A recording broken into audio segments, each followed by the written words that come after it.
بالله من الشيطان الرجيم بسم الله الرحمن الرحيم رب اشرح لي صدري ويسر لي امري واحلل عقدة من لساني ويفقهوا قولي بسم الله والحمد لله والصلاة والسلام على رسول الله وعلى آله وصحبه ومن والاه أما بعد. Assalamu alaikum, my dear brothers and sisters and respected elders.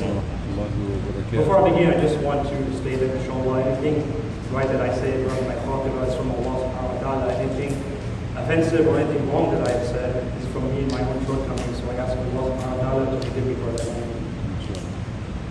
As we approach the second 10 days of Ramadan, I'm sure many of us have already formulated or many of us have already produced some sort of goals that we hope to accomplish throughout the month, at the end of the month. And I'm sure many of us, for us, our goal is to, whether it be to attend Taraweeh prayers every night in the masjid, or to finish the Quran, whether collectively or individually. All these goals, mashallah, alhamdulillah, are fantastic goals. They're very tangible goals of which we can measure our progress throughout the month and see if we have achieved these goals at the end of the month, inshallah. But one very important goal that we often overlook, myself included, is having the aspiration in the month of Ramadan to begin the process of the purification of the heart, to begin the process of the purification of the nafs. And this goal, unlike many of the other goals that I have stated, is not something tangible that we can achieve. It's not something theoretical in a sense. It is a very abstract goal that requires an applied application on a regular basis. It requires an applied application every single day. And there's no better time to start the purification of the heart than the month of Ramadan. The purification of the heart is truly a subject that we are all in need of. And it is truly a subject that none of us can master simply by reading all of the ayahs of the Quran that have to do with purification in the heart, or reading all the hadith that have to do with purification of the heart, or attending seminars, or constantly going to khutbahs about purification of the heart. It is an ongoing process that, in all reality, none of us will be able to achieve in our lifetime. And it is something that is truly that difficult, because it is an ongoing process, and it's something that we must constantly go back to, we must constantly study, we must constantly be conscious of. And Rasulullah sallallahu alayhi wa sallam said in a very prominent hadith in Sahih Bukhari that in the body there is a piece of flesh, and if this piece of flesh is sound, the entire body is sound. And if this piece of flesh is corrupt, then the entire body is corrupt, and truly this piece of flesh is the heart. And this really speaks to how important our heart is, our spiritual heart is for our entire existence. If our heart is not sound, then subhanAllah,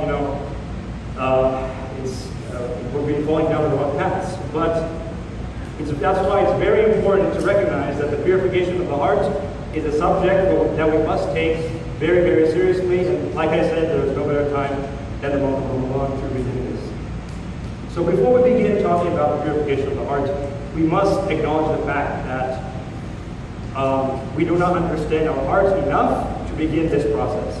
The purification of the heart, before you begin, you must understand how your heart works. You must understand the plagues and diseases that are associated with your heart, and you must understand the nuances of your heart that are responsible for the way you act, the way you behave towards other people, the Muslims and other non-Muslims, and the way that you act and you think and you feel. And if you think about it, when you have a problem with your physical heart, your the actual muscle, you go to a special cardiologist, and you're going to ask this cardiologist all about any pre-existing cardiovascular problems, about your high cholesterol or high blood pressure, or any sort of family-related cardio issues. And with the spiritual heart, the nafs, it's no different. In fact, to a certain extent, your nafs, your spiritual heart, is even more important than your physical heart. And subhanAllah, we have the best doctor there ever is, Allah subhanahu wa ta'ala, because not only does He know how to treat your heart, but He created your heart, so He knows what is in your heart, He knows what is plaguing your heart, and He knows the difficulties you are going through to achieve this purification of the heart. And subhanAllah, Allah Azza wa Jal gave us the tools and the resources in the Quran al-Hakim to study our hearts and to give us the capacity to reform and rectify all the plagues in our hearts. And He gave us the most incredible example in His most beloved Prophet and Messenger Muhammad sallallahu alayhi wa sallam. So when we were born with what is called the state of fitrah. And without going too much into it, this fitrah state was essentially a balanced state that our heart was in. And our heart was in this balanced state where we had the equal opportunity to lean either to the side of goodness or the side of badness, to do either good or bad. And this is because in this balanced state, which was the fitrah, we were not yet exposed to goodness or badness. And subhanAllah, Allah subhanahu wa ta'ala even talks about this in the Quran in Surah Al-Shams. أعوذ بالله من الشيطان الرجيم بسم الله الرحمن الرحيم ونفس وما سواها فألهمها فجورها وتقواها. Allah subhanahu wa ta'ala says that He's swearing by the soul, the nafs, and He, Allah subhanahu wa ta'ala, who proportioned in it and inspired in the soul with the equal degree of wickedness and righteousness.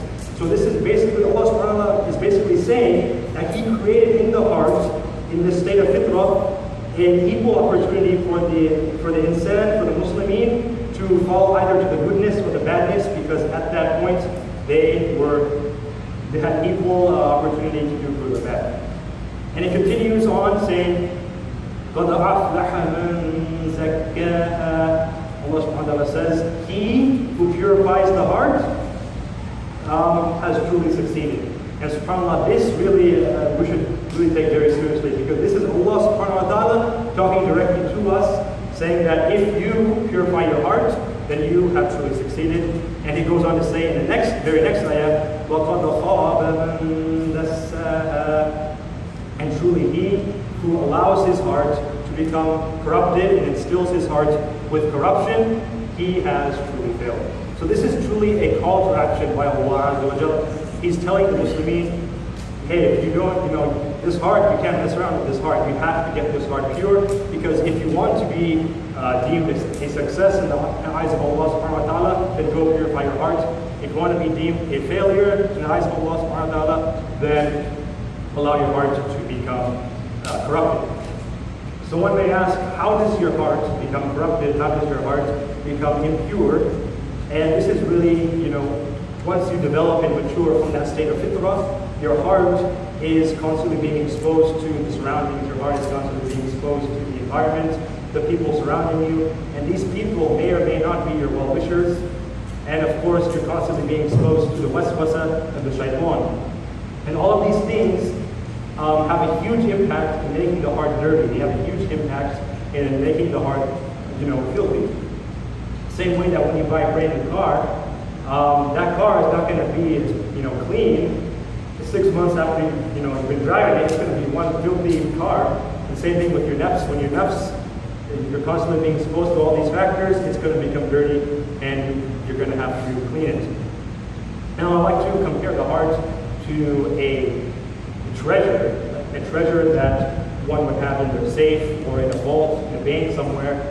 When you have a safe in the bank, you're very conscious of how to get in that safe, very conscious of how to access that safe, who can access it, how you can access it. You're very conscious of all the vulnerable entrances and passageways into that safe. And the same philosophy should be applied to our heart. The same philosophy should be applied to our heart. Because subhanAllah, our heart is more valuable and more precious than any sort of safe or treasure that we have in the bank. Our heart truly is our most prized possession. And the same way that you're conscious of all the vulnerable points and vulnerable passages into that safe, you gotta be conscious of the vulnerable points into your nafs.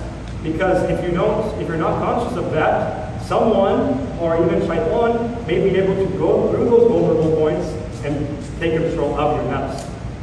So I keep saying these vulnerable points, but what are these vulnerable points I'm talking about? These vulnerable points of your nafs are your character traits, your akhlaq, your character qualities, your mannerisms, your etiquettes, and things like that. And some of these qualities obviously include anger, stubbornness, envy, arrogance, pride, sleaziness, miserliness, etc., etc. And all of these qualities were placed by Allah subhanahu wa ta'ala into your heart naturally. I'm saying all these qualities, and we obviously have a negative connotation for all these qualities, anger, arrogance, these are all bad things, right? But Allah subhanahu wa ta'ala put these in there for a reason, because Allah subhanahu wa ta'ala didn't just mean for us to completely uproot these qualities and eradicate them. In Islam, Allah subhanahu wa ta'ala wants us to control these qualities and tame these qualities. We don't just want to completely uproot them and be, turn into a vegetable.